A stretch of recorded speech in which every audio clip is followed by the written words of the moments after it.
Paikhongbado mamit khangpang pangthori. Aduga nak yenglaga as manglo kaino mangni kaina sono no pidugo uramdana daw thumga amanta yararoiba. Mamai do makhunna mutang pulap nanthai. Ayuk nganta office satnaba mapi maro loishin baloiraga Paikhongba makhada kumtharai. Ima chak thirabo Pramodini na thire sarara lao. Paikhongba su dining table da changsilaga phammi. Ibunga soba ima wam thainingine laitin yuari da harakano adugi natte aibu imoga muktangdi unaningine. Ima matang saba ngaise matang matamda mai pujarakani matang sardi unarani hojik matang yam chadri matang saba sadaba haidudine unagadauba ikhoina leplaga loire nangna haiba tallasune ima haige phone number do piyo. Paikhongba chak sakhom ani ahumdo phatpat hoksilaga hawatkhre makhut hamna ai thingi ma chalo ki hai ngai khone nangbo chak se men tana nabuk thana cha khone ngali bado tasinaram dabi gari thodok la chatkhre.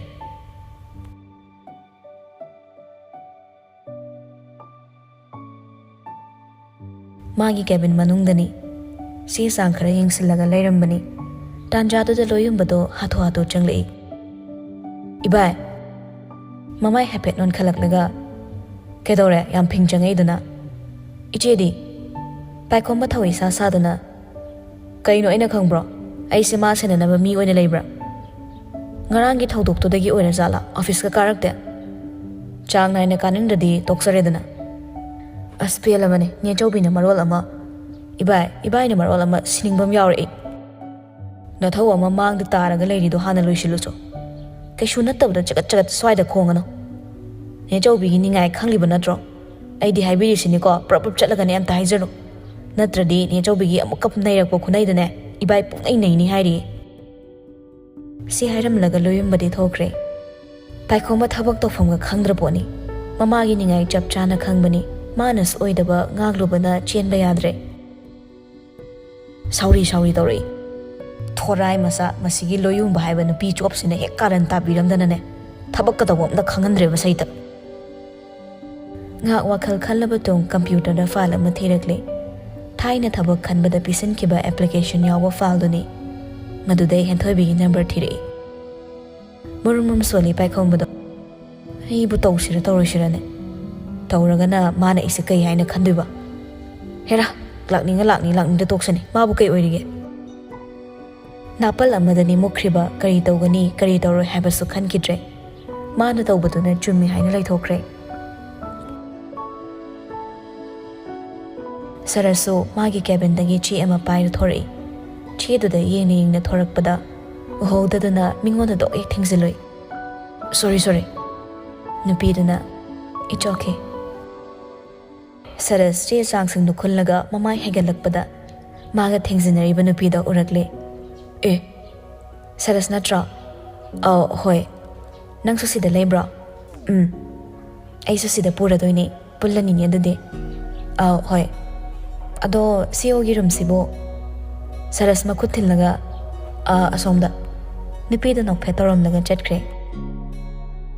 Saras yungna lepaga kaino maningsingna ba kan honari masibo sibo viral ibaisa viral Saras loyum babu koi thire ibaisa loyum bana kai daure nang na mo viral aure kai channel lo to khalai du bo kanai viral as thaina Delhi da akhoi ni na da sogi mitna mention kiba viral do amuk la hore haiba loyum basu haipet khanjana raga khangning singlaki bang ongda mamit to lak thok haire viral nupido ma disi do kedoriba khangdida da chawgi cabin da changi bane ai su ngahak masa laksin manga mudre e khangbagani ibai sa thire ise amda chalu silawai si hairaga makhoi ni su Paikhongba gi nakta chatkre. Amarom ayuk nganta dagi ibesna porok sonba leptribani laikai ama palibani haibasu khangde laikai wari nungaina ba hekta silli laisabi phari haina masa se da lemjani ngai gul amatta so chendaba sibu masibu ai isaraba Ngasayadagi magi kadagi mamana nganglibasingdo Henthoibisu taribani. Wakan na nganglubadi ngamda murum sonjay. Aina da loina lanmi moongda achumarandi hana thidana mingonde ekta taisanba loi ngammina. Masipumnamak madugi kokchakpaduna thoan mangangtani. Sauni mai kadagi mapanda prabab thori. Lamyayda mamaga thaini. Hey, kaidano. Henthoibi hanna yenglamdana laurammi. Baton hoida. Hai, aswaida chatlagane mi phunare khanare na amuk tawrakanu ko. Mama na hairibadoga tasinade khonglai thuna khong thanglaga thabasna hoida lai. Inomcha. Santi mapan thoraklaga. Heima thoibiya kai leire. Sumla pani inomcha. Mangolda ka khatlaga sofa thari baduda phamthai. Thabasna hospital chatkibro. Chatkini he. Ai su yumda leibam khangdana laini. Namana ngangbro nangbo. Ngasaidagi leptribani. Hai su haibani thoibiye. Nang pikta pikliba gyan tadriba angang maksunate. Wakhal kitangdi khanthaningi. Hoi nang sungha ki saunimbagi oiramba yai. Adubo sauba nangam halaga laurapu khongthang haibase. Madugi tungda thorapu mahido yamna phattabani. Henthoibisu wa ngangluba tawda munna tai. Yengoi ngarangi thaudoktuna aroibo helasiko. Hui inomcha. Phare. Ado ai chatlagi horen thabasna laaga ekhoidam tala o haibiyo. Hoi inomcha hairage. Henthoibisu to minna nungshut nungjanana mayumda halakle. Thonga lansan baga mayum lomda changdabi pukri pan lomda lai. Ising bartina masokatlaga sumangumda thoraktana ningkhang phamthai. Henthoibi tasengna nungai tre. Mayamna matana lanba phattana ukibadumna mangonda hena nungai handre. Kapning torakle. Tainaro ingonda. Ainda talan brasibo. Ai khaktana soibadu ngaire. Aina kaidau thengnaroi no khangde adui nupaduga. Mamai da khruda upsilaga khangi. Tanjaduda tungdagi mi changlakpagi makhol tarakhi. Henthoibisu mapida phazilaga mangnon khatlaga mamai do maningda lai thorakle.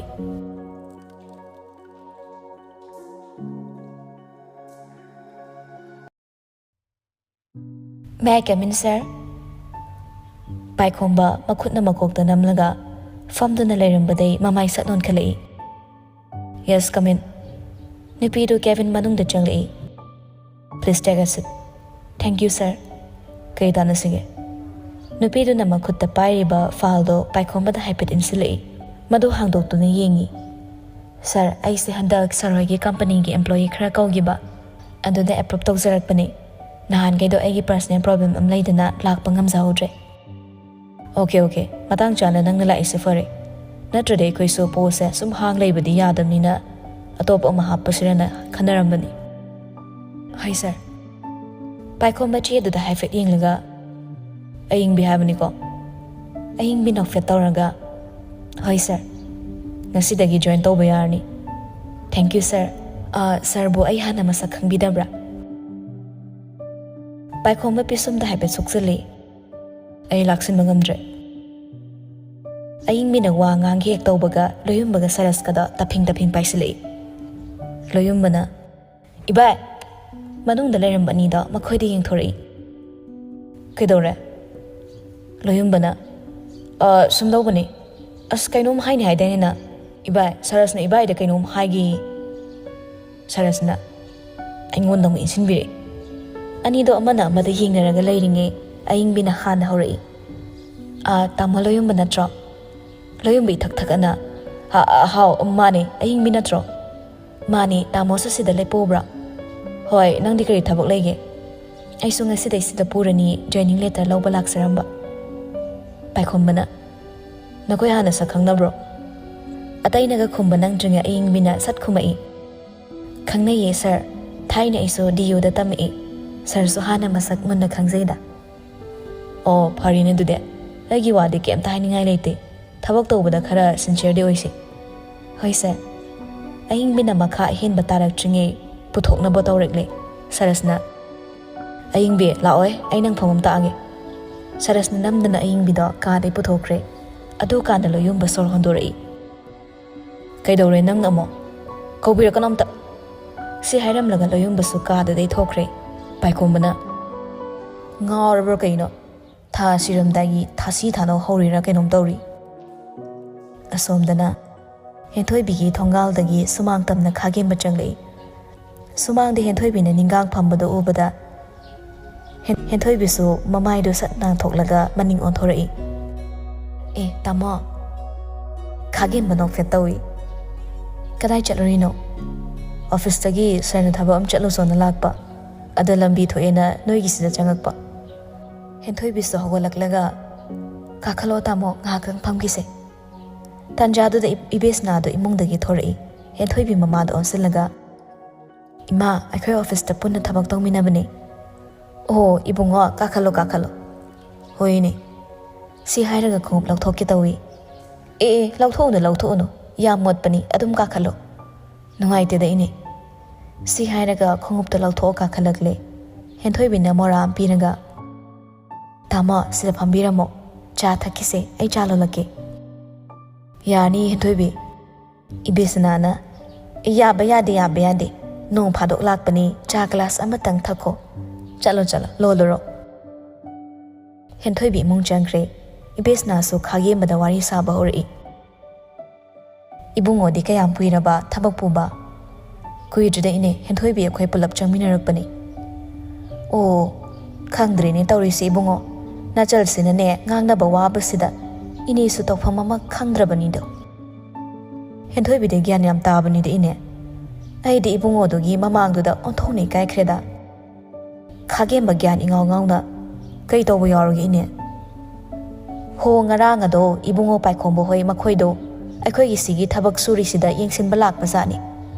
Aduda halakpada ngayaktani hotel da thokraga khatnarina halaibase. Aikhoi sarga boy henthoi bi ga khatnaba. Mani ibungo. Mamangda so pukri da inthadana ga yam tawkhraponi. As aidine onthoni kai jakre. Ngasi suni thabakara roina tawbadagi ngasai de ngangnaramliba. Tanjadu da henthoi bisu cha pura thorai. Tamo khagemba chat paisise. Khagemba so cha do lowi. Thank you. Kai thabang chatlubano. Factory gi yot khara pura ina sarna adu yengsalo chona laiba. Kaidore nang ngasi office karakter Tamo ai la aroida. Lao kaidoge sarna kari shungang ui. Nganglaktanaba ai hainage sarda. Humble request oraga loire. Aduni ibungo office ta chatluraga soikre lankre haina phasana hainaraga loire. Henthoi bina as yare be ima tamola ingi sida ai thabamta haisageba yagadra pakhon sibo oina bodi thokle yai kaino aina ngambo already toge. Henthoi bi hogalaga imungda purpop changkre masibo karam thokla doino. Envelope ama puranga thorakle. Envelope to da magi resignation letter amadi paikhomana ngarang piramba lupa 500 adagi yankhai duga hapkre aduga khage bada envelope to pire setamo envelope sa sir paikhomada amta pibiyo kaigino sibo pidang pibiyo mana dum khanglani khage basu wa ma kha tarudre envelope to loksili aisho mu yokhragi ko chaluki geini ho ibungo khage basat kre.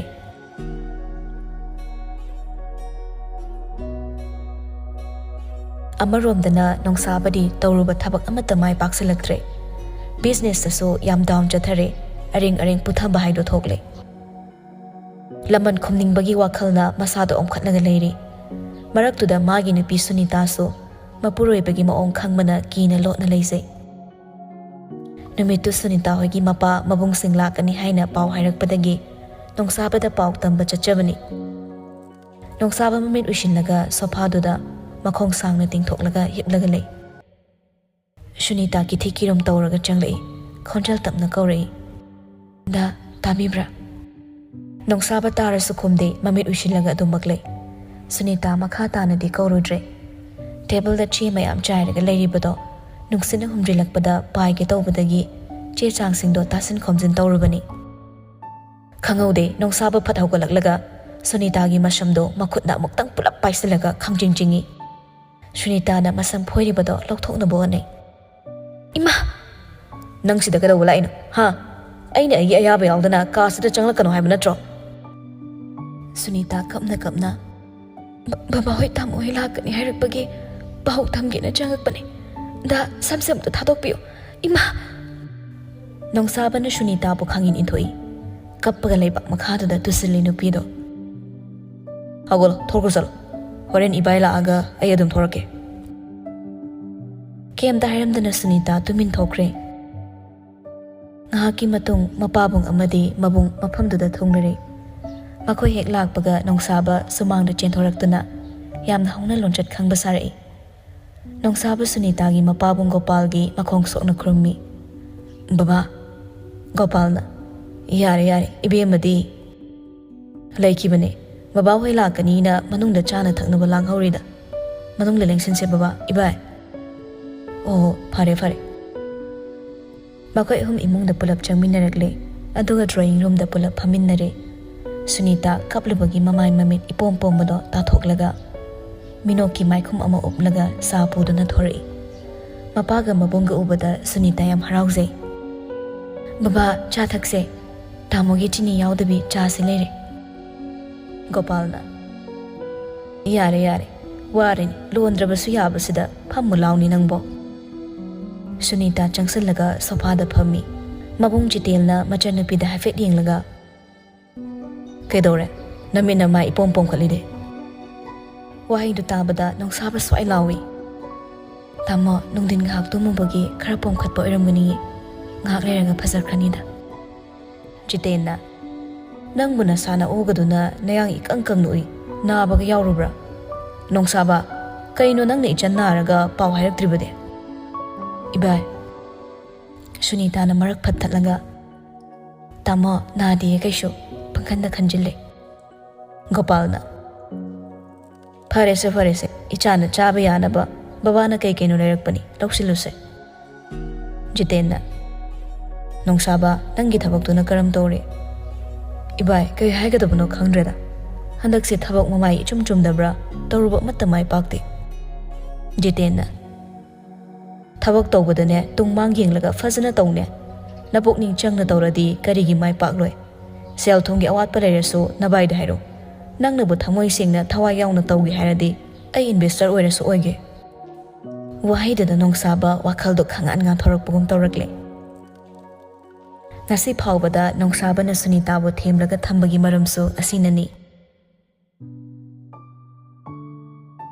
Asomdana paikhomba fonda As ima angang machadong na ningai tawranu kedogi Oh khangde kaubirakano aingonda amta Laibasune na tomta layu Yare ningai du yum yoraga tawru law Ai loba laadabani Lakpinu amatta nupi thise yadringe aingonda kaubirakano Pramodini do machanupada sauribani haina Layumba hoida lairurani haina chatkibadagi halau yakidre Ningai tawraga laikre Hanu thangduda kari ningai no thokna tangidre awoiba Nangna tangira taloira nupi thise yadringe kaurakano Ai sune swan hala oidabani Purnimana Ibungo paikhomba inamase ngangnaba yararoi Ngasigidine sida sum leizarasanu Nene khara themlaga thatorakpa yaroidra Aikhoisu themdaba natteni hei ngasaidagi themribani yadre Hoine ngasigidi lehallo hayeng loba lage Hoi thamo Phone thamkhra matung Pramodini na hairei Aidine chatloidabani hayeng loba la asune halloidabani Hallunu inama khara odse Mana yada lakta yapote Matomta leirakanda kayangmai haiba khangadawbani Hayeng aina leitrakanda mathanda kamaina lehogani Masigini aina wariba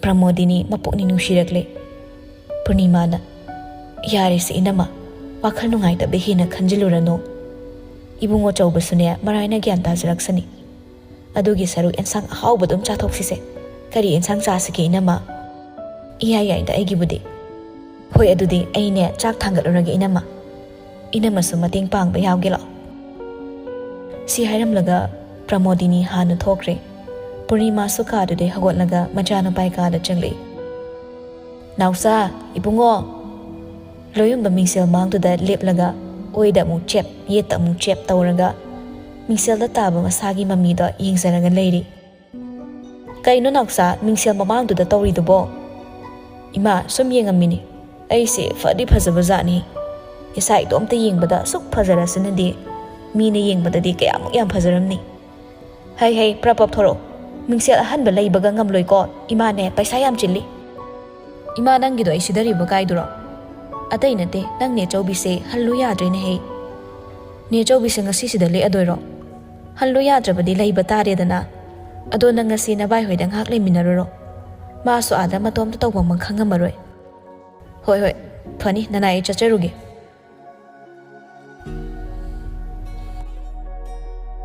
हाइना पाइखोंबसो तौफम खंद्रे इंगांगौरे चाखोमदो लैरिबा कोलिकतो लोइना चाइरे येंगबदा चाखोमदो फिबमम ताद्रपोनी मकोकदो इफा फारगा इंसिंग यावबा कंटेनरदुदा येरुम अहुमखक फुटली येरुम ससारगा ओइना खांगबा हाइदुनी ngasi नोमदे याना यानाबा ngahak tumin leplingeduda mi sanglakpagi khong makhol tari kanano changaisina थोंजल पांदगी लोयुंबना हो इमोंग नुपाओ चाक थोंगिरो पाइखोम ममाई सत लैथोरी चंदा लाबा सिगेरा नंग लोयुंबा कोइबगी फिबम दो हाइफेट येंगलगा अस कइनो तौरी फिबम सिदे चाक थोंगिरा चखाइबि सानैरो इबाय याम हरोकनो को इनी इ काबने लोयुंबा मना मसिंग मतत मतत तलवसिंग हाइफेट पाइखलगा अस हंगाम गस लोइ लोइरे फती सारेबा सी तौरमने से खंगदना चरा हेनबा तारेना लैरगोइन पुजरबनी अदो ngसाइना पुथोरको यादब्रो यौरकपदे हुजुक्ता ngairina मखोइनी सलोयुंबना लैरइबा चापोसिंगदो चामिन्नरे चारिबा सिंगदो लोइशन खोमजिन तौरमलगा मखोइनी पुन्ना फमिन्नरगा वाखनै अखोइ मादबो कमाय कमाय तले होगे ने चौबिदि याम थि नुंगाइ लेहौरेदा सुमाइ सुम तौ लैरदि याररेबो अगी थबो कुचिनसिगा इमागी निंगाइना मरोलमा हाय सुहाइबनी इबाय अखोइना सुनी चौबिदा मिनम लुरबनीना चेनबदि यागदौ मांदे अस अदुनी ख्वाइ सोइग्रिसे काना पोते दे बाय चेदो थेमलगा अमता ऑफिस का हलकसे फजना हाइनरदि यारकप याइदा इचेना थेमलगा ने चौबिगी निंगाइ फगलगा लोइरे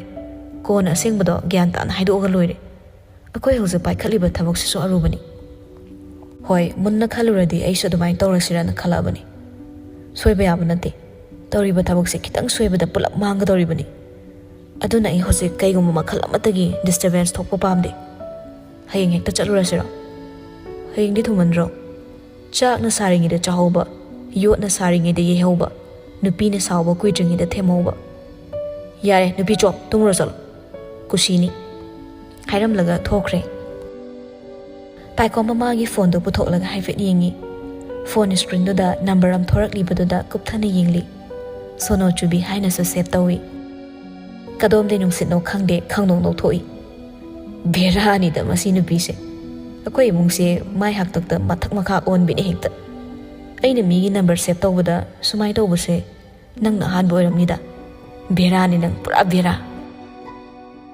मिकुप खरंदी साउनिंगबा वारोंबा पुंबा वाखलदगी थमोइदगी लापना लेहनख्रे ममोन नोकपा माइथोंना महुत सिनलगा हौकिबा थौदोकसिंगना वाखलगी मंगलांदा ngahak noktuna lenkhre